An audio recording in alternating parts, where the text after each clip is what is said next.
Good afternoon to you, everyone. Welcome to join us in this edition of the 12 p.m. Balingwa newscast on the Equinox Television. We begin the first part in French with you, Julien Berth Bissaye. Bonjour.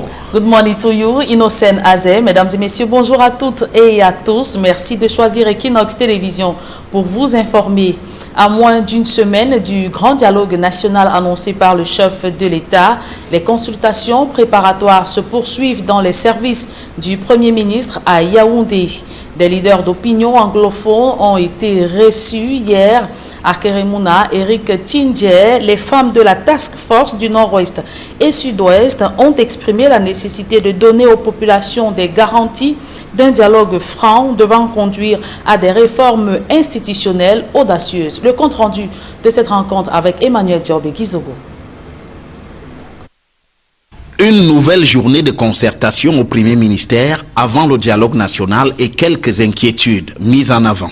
Il est très difficile d'amorcer le dialogue quand les gens se posent des questions sur la nature de ce dialogue. Un dialogue est la fin d'un processus par lequel les gens sont prêts à discuter. On dit souvent, deux hommes qui se disputent, c'est deux hommes qui n'ont pas discuté. Je pense qu'il est essentiel que, avant qu'on ne s'asseye, il y a certains préalables qui peuvent faciliter, n'est-ce pas, les discussions. Tout aussi préoccupées, les femmes de la Task Force du Nord-Ouest et du Sud-Ouest proposent avant tout de questionner les vraies causes de la crise anglophone. On demande d'abord qu'on regarde honnêtement qu'est-ce qui s'est passé, quels sont les vrais problèmes qui ont causé cette crise dans le Nord-Ouest et le Sud-Ouest. Le conflit n'est pas commencé juste avec les gens qui ont pris des armes. Ça a commencé avec quelques personnes qui étaient fâchées, qui n'étaient pas contentes avec des choses qui se passaient dans le pays et dont ils ont décidé de prendre un autre rôle. Devant ces interrogations, il est suggéré de faire du dialogue national un moment historique pour rassurer les anglophones. Il faut qu'on sorte d'ici avec cette impression que quelque chose de cette dimension s'est passé. C'est ça qui va rassurer les anglophones. C'est d'abord la crise anglophone, mais c'est une crise camerounaise, c'est une crise nationale. Donc, il faut, pour commencer à trouver une solution à ce problème anglophone, que la majorité d'anglophones dans ce pays sortent de ce dialogue avec l'impression que quelque chose d'historique s'est passé. Mais pas que. D'autres approches sont aussi relevées, notamment les garanties à apporter aux groupes armés et autres appelés à prendre part au dialogue national. Les groupes connus aujourd'hui, qui sont très actifs sur le terrain ou dans les médias, puissent être convoqués, invités à ce dialogue pour être entendus, et que pour cela, si c'est nécessaire, les assurances et garanties leur soient accordées, qu'ils peuvent venir librement, participer librement, s'exprimer librement et repartir librement. Qu'on pense aussi à la protection des gens qui vont venir parler. On a envoyé des invitations aux groupes armés et aux gens à la diaspora. On demande qu'on pense sérieusement comment ils seront protégés, leurs biens et leurs familles après le dialogue national. S'estimant en marge de la vie sociopolitique nationale, les personnes vivant avec un handicap appellent à plus d'inclusion alors que la décentralisation a toujours la cote. Nous pensons que ce grand dialogue national inclusif est le moment idoine pour prendre enfin en compte les aspects, les facilités pouvant assurer la participation effective des personnes handicapées à la vie publique et politique dans notre pays. Une décentralisation qui remettrait aux Camerounais le soin d'élire leurs représentants pour conduire les affaires de nos régions, de nos collectivités locales, conformément aux aspirations de nos populations et dans le but d'accélérer le développement de notre pays. Les concertations du Premier ministre se poursuivent au moins jusqu'au milieu de cette semaine.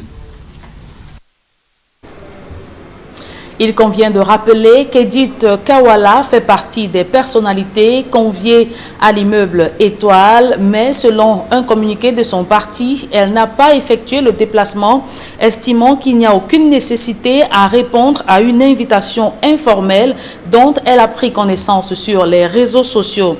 Néanmoins, le Cameroun People's Party a envoyé via la poste sa contribution pour l'organisation de ce grand dialogue national. Des acteurs politiques issus de l'opposition et même du pouvoir dénoncent la composition trop militante de certaines délégations des régions reçues par le Premier ministre. Ces acteurs politiques craignent que cette attitude ne jette le doute sur la sincérité du grand dialogue qui s'ouvre la semaine prochaine. On voit tout cela dans ce reportage de Farel Bounia et Sylvestre Hippolyte Zangao. Si plusieurs délégations des régions ont déjà été reçues par le Premier ministre pour leur proposition au grand dialogue national, leur composition continue de susciter la polémique. Celle de la région littorale particulièrement irrite des acteurs politiques de la dite région à cause de la forte présence des militants du RDPC au détriment d'autres composantes sociologiques. Pour Jean-Michel Nitieux, le coordonnateur du SDF dans le littoral, dans un contexte aussi sensible, cela relève de la provocation. Je considère cela comme une provocation. Parce que la délégation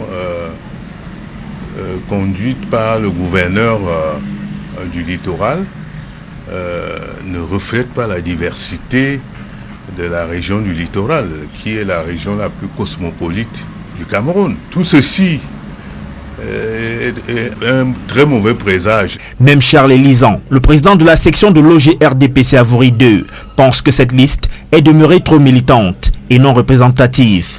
J'aurais aimé que mes camarades fassent ce qu'on appelle amende honorable ou alors un gentleman agreement. Ça veut tout simplement dire que le fait que je sois du parti au pouvoir et que nous passons une période un peu délicate de la vie de notre nation, je me devais, moi, militant, d'être moins représentatif dans les listes. Parce qu'il est clair que la majorité des listes, surtout celles du littoral, fait ressortir au-delà des casquettes socio-professionnelles. Vous verrez par exemple le camarade Samuel Mott qui va là comme expert comptable, vous verrez Denis Frampo qui va là comme élu, vous verrez un camarade comme Evan qui va là comme expert banquier. Mais au-delà, le Camerounais lambda voit en eux les militants du RDPC. Moi je pense, pour mon humble avis, qu'on aurait pu tamiser encore un peu pour que nous soyons, nous, moins représentatifs et que les minorités qui ne sont pas toujours là tous les jours soient, elles, plus visibles. Et puis n'oublions pas qu'il s'agit en premier chef de régler la crise anglophone. Le militant du Rassemblement démocratique du peuple camerounais fait toutefois savoir que les concertations pour constituer les listes étaient ouvertes à tous. Et les militants du RDPC sont aussi les Camerounais. La nature aurait du vide, on occupait l'espace et le plus important c'est que les portes ne sont fermées à personne. Les portes ne sont fermées à personne. Tout le monde, avec qualité, a allé discuter et avec les préfets et avec les gouverneurs. Les portes étaient ouvertes à tout le monde. Le RDP, c'est un parti qui occupe l'espace et qui a occupé l'espace. Jean-Michel Nitieux soutient plutôt qu'il y a eu une volonté d'écarter certains. Moi, par exemple, et je sais que c'est le cas de beaucoup d'autres, je n'ai pas été convié à une quelconque rencontre. Vous imaginez que dans une région comme le littoral, qui est une région cosmopolite, une délégation est composée par les militants du RDPC, aucun anglophone. C'est un scandale. À quelques jours du début du grand dialogue national, certains manquements sont décriés dans sa préparation. Et plusieurs Camerounais espèrent que le jour J, les voix soient concordantes pour des solutions efficaces à la résolution de la crise anglophone. Après les instructions ministérielles de recruter les élèves déplacés de la crise anglophone, certains établissements scolaires du département du Mungo font face à de sérieuses difficultés à encadrer les sureffectifs d'élèves. Les salles de classe étouffent, les enseignants sont débordés faute de mesures d'accompagnement et les responsables administratifs crient à l'abandon des pouvoirs publics. Ils se plaignent de n'avoir reçu aucun moyen pour faire face à de tels effectifs. On voit tout cela avec Kedjara. La situation sociopolitique des régions anglophones et les déplacements qui en découlent créent des congestions au sein des établissements scolaires, des villes hautes. C'est le cas dans la plupart des écoles du département du Mungo, qui accueille aujourd'hui plus d'élèves que ne peuvent leur permettre leurs capacités. L'année passée, nous avons eu près de 280 élèves que nous avons reçus à l'établissement qui ont fréquenté gratuitement. Cette année encore, c'est presque le double.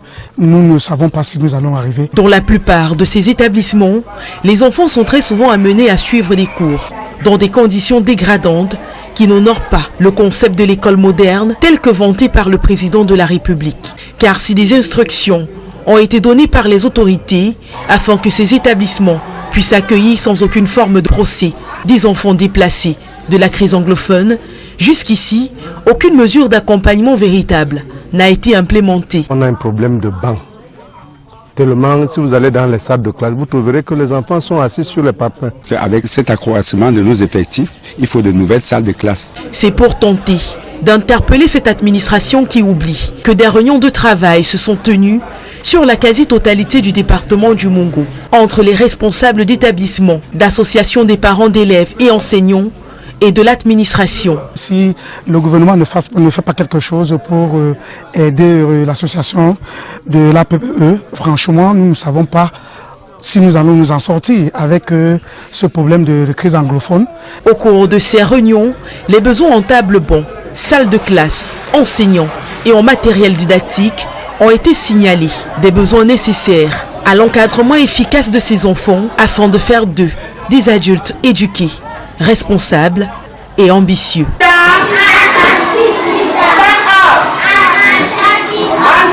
Évoquons à présent ces vives tensions survenues hier mardi au marché Congo de Douala. Des heurts entre commerçants et policiers ont éclaté à la suite d'une opération de démolition d'un immeuble situé sur le site de construction d'un boulevard. Des commerçants s'y opposent, contestant le tracé d'un tel projet et soupçonnant d'autres manœuvres d'accaparement d'un espace convoité. Claude Kouai, Donald Briskamgan. Une centaine d'éléments du groupement mobile d'intervention GEMI et de la police municipale au lieu dit ancien 3e. La mobilisation vise à faire sortir du marché la dizaine de commerçants qui occupent cet immeuble. La communauté urbaine de Douala voudrait détruire la bâtisse en vue d'y faire passer le projet dit du boulevard triomphal. Les commerçants et le propriétaire de l'immeuble brandissent 2 titres fonciers et voilà qu'explique la résistance. Moi, je suis en train de voir qu'il est en train de prendre tout mon terrain. Je le comprends plus.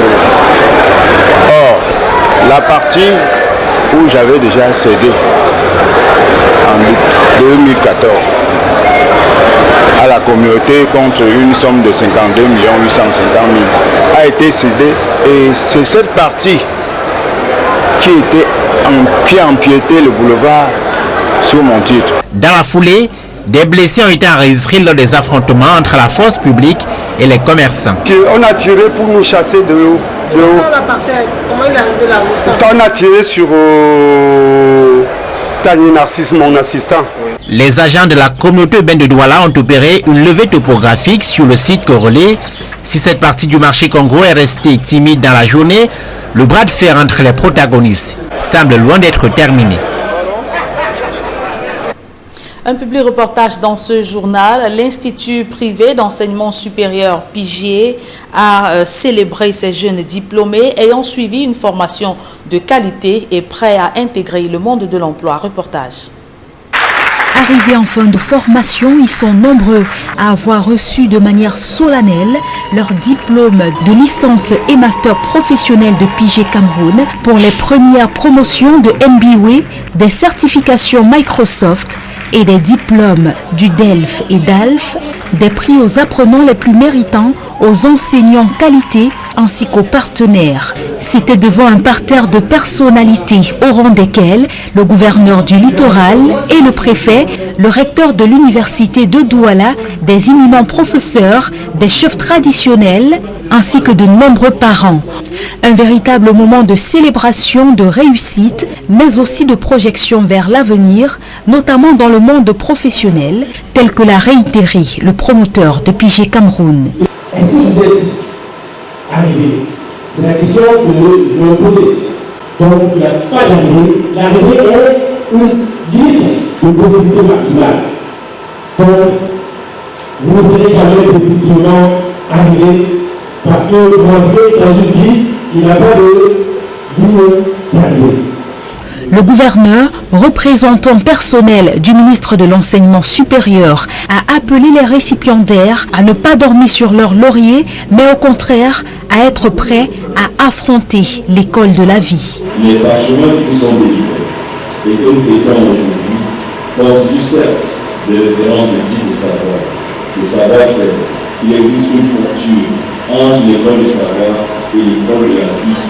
Pour le recteur de l'université de Douala, tutelle académique de PIGE Cameroun, les étudiants sont devenus, grâce aux parchemins qu'ils ont reçus, de valables représentants de PIGE Cameroun partout où ils se trouvent, une grande responsabilité. Aujourd'hui, nous vous célébrons, à travers vous bien sûr, PIGE, mais le plus dur commence peut-être. Le diplôme est à la fois un titre et une charge. Pour le reste, une pluie de félicitations a inondé les diplômés qui ont été formés durant leur parcours à PIGE Cameroun par d'éminents professeurs qui sont aujourd'hui fiers des résultats obtenus. Les étudiants de PIGE ont fait des efforts inouïs pour acquérir une formation, disons, qualifiante, de façon qu'ils puissent avoir la possibilité de s'insérer dans le marché du travail avec une probabilité plus élevée. Donc c'est une réussite. Pour une meilleure formation, PIGE Cameroun a su s'entourer des meilleurs.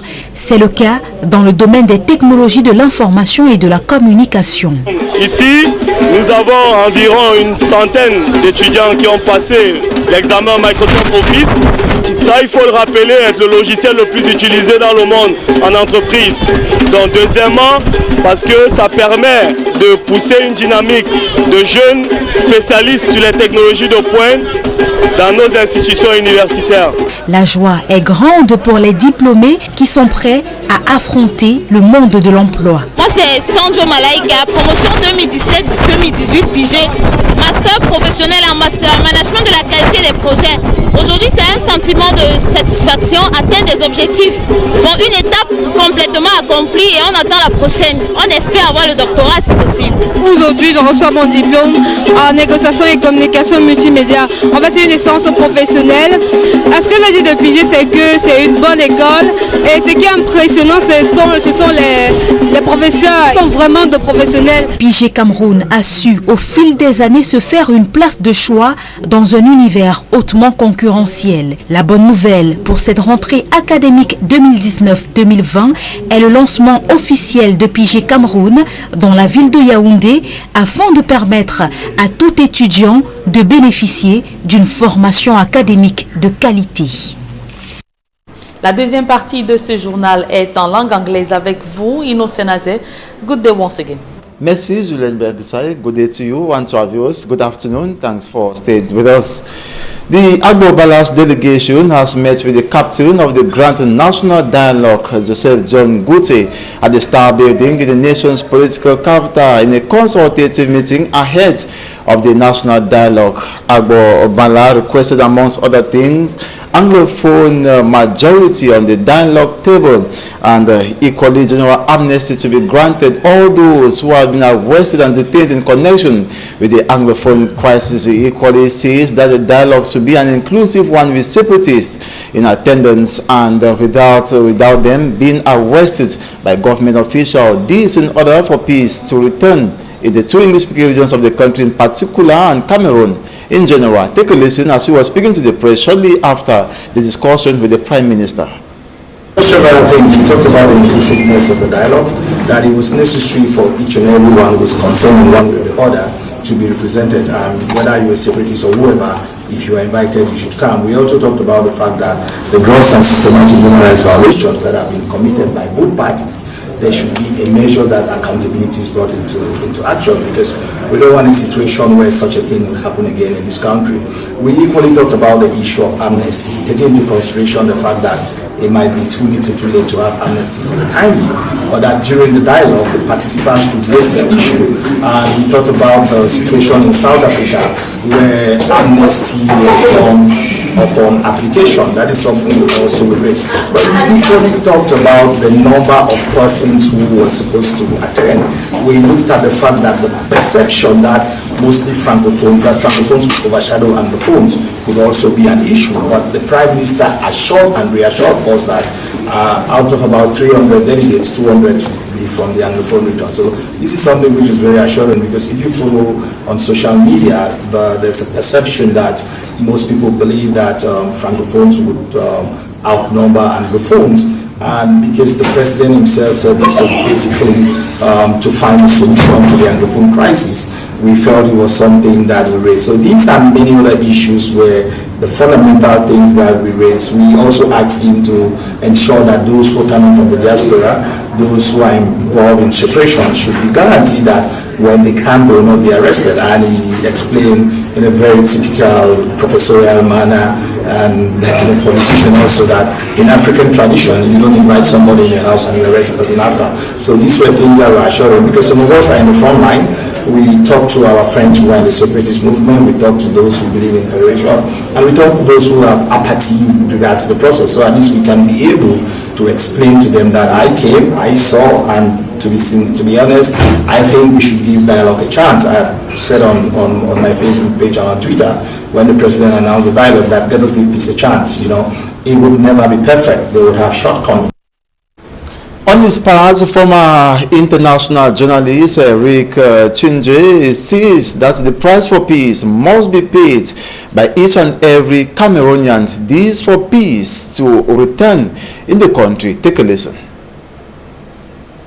So this dialogue is to determine, what needs to change and how are we going to deal with change. Are Cameroonians, 25 million and more of us, willing to accept change? Is every single one of us willing to ask ourselves the question, what will it take? How do I need to change? In what ways do I need to change so that I can contribute to the greater good? These are questions we have to ask in the lead up to this dialogue. I think Cameroonians have been, they somehow feel change has to come from Yaoundé, change has to come from the president, change has to come from some government structure. No, it's far more individual than that. And also, women leaders making up the coalition of civil societies have called for a complete ceasefire in the northwest and southwest regions of the country, and equally amnesty that should be granted to all those arrested in connection with the Anglophone crisis ahead of the national dialogue. And they made a declaration during a press conference in the nation's political capital, Yaoundé. Smanjikan Gabriel tells us more.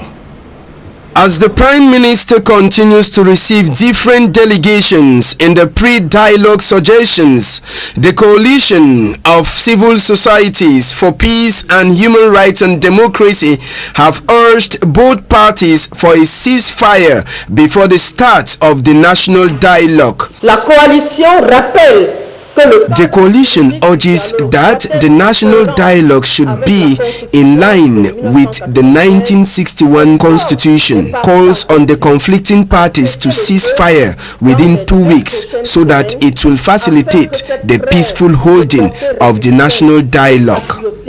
Facilite la tenue du grand dialogue national en préparation. According to the leader of the Civil Societies for Peace and Human Rights and Democracy, a ceasefire implies les forces de défense et de sécurité ont le devoir. The forces of law and order are out to protect. It's only the armed groups who are supposed to drop their arms. We have chosen the word ceasefire because we want the two parties to understand that before anything is done, there should be a break for the national dialogue to go on peacefully. Il est important de le négocier pour qu'il y ait cette trêve qui va permettre justement d'aller tranquillement au dialogue national et de façon sereine.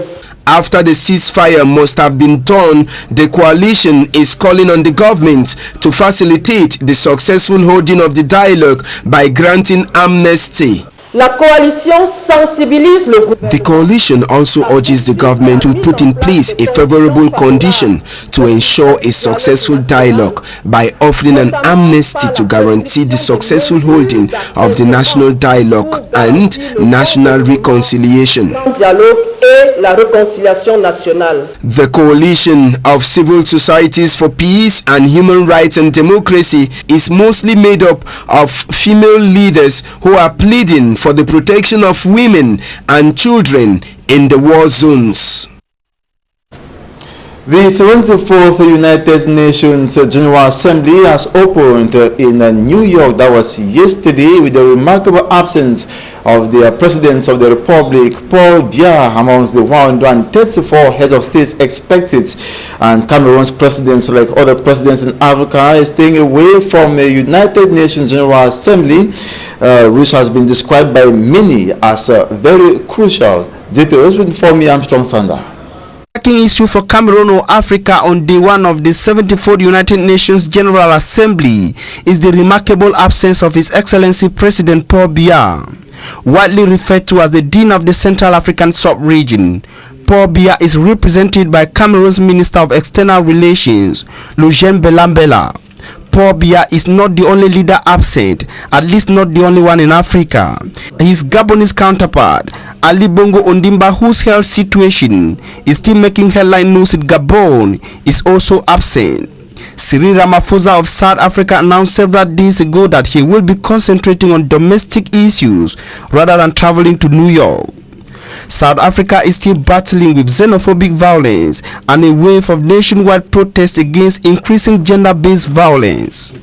These leaders are absent from a gathering that opens amid simmering tension in several parts of Africa and the Middle East. The United Nations is concerned with one of the worst crises in Africa, which is the Anglophone crisis. On Monday, September 23rd, Antonio Guterres, the United Nations Secretary General, and Paul Biya's representative, Lucien Belambela, had a tete-a-tete, and the UN Chief Scribe reiterated the agency of the United Nations to see an end to the worsening Anglophone crisis. Insecurity, like the case in Cameroon, also featured in discussions between Antonio Guterres and Felix Tshisekedi of the Democratic Republic of Congo. Boko Haram in Nigeria and the Sahel, the Central African Republic crisis, are of concern to the United Nations in Africa. The major security concern in the Middle East is the recent attack on Saudi Arabian oil facilities and the Yemeni crisis.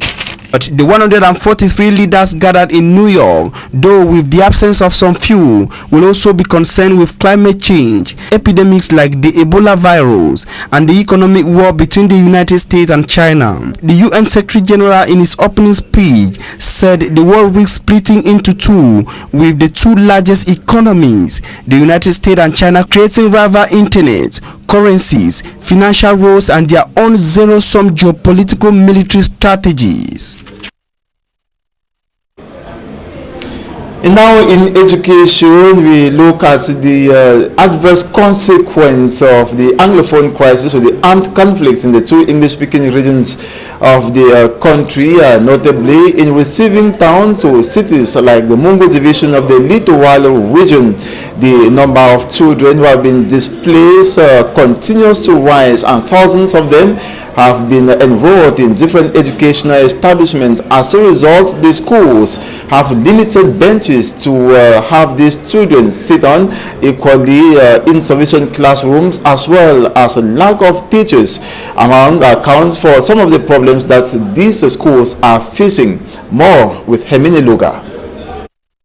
We are in the Mungo division of the Littoral region of the country. Like in other schools at this point in time, the majority of children's daily hours here is dedicated to learning. But in which condition do children learn? Here is a classroom, for instance, where the sitting position of students leaves much to be desired. Nailed on one another's ties, the students have little or no choice to grapple with their books on the desk. Others are almost obliged to stand for the rest of the day. Meanwhile, some sit on blocks, simply due to the absence of benches. More to this is the need of teachers and classrooms. We need new teachers. We don't have many teachers who are civil servants.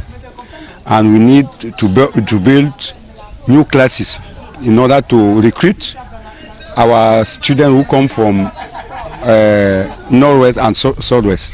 We need 1 or 2 classes in order to cope with the situation. This year, Exemplary have witnessed a very high, influx of the displaced students, and they are coming in their numbers every day. Wondering on how the Parents and Teachers Association would manage to budget this academic year with an explosive number of internally displaced children in the Mungo division, the administrative body in this schools, alongside parents, requests necessary aid from the government. For the government, we ask them to construct enough classroom in order to accommodate students, to send us more teachers. I'm from Northwest region. I'm now in GBHS Lowe. I would like the government to intervene in this and give us some more benches because we are too populated in class.